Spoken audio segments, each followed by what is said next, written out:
Okay, there's two main things I really want you to understand when you're using the QuickHIT Apex technology. Is we need to know what your range of motion is. Everybody has a different range of motion, which is, so if I'm doing a curl, this would be my range of motion. So it depends on how tall you are, how long your arms are. The machine, the software does learn your range of motion. There's a video on learning range of motion, and it's always covered in our tutorial video in each exercise. But I really want you to kind of get a concept of there is a thing known as a range of motion.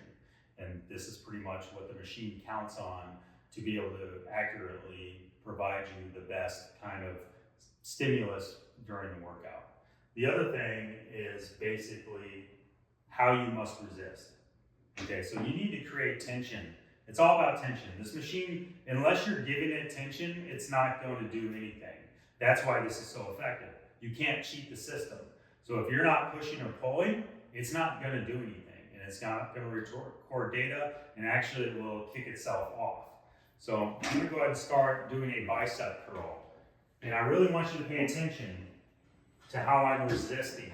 Okay, so I'm going to get to my top, in my maximum position. It's going to be pulling down, okay? I want to resist it. I don't want the machine to pull down. It will win every time, but try not to let it win.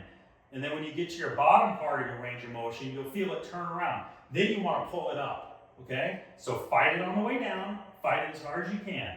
As hard as you can. As hard as you can. And at the bottom, once you feel that pressure let up, then you want to pull it up as hard as you can. Just like so. If you kind of slack off, the machine will slack off.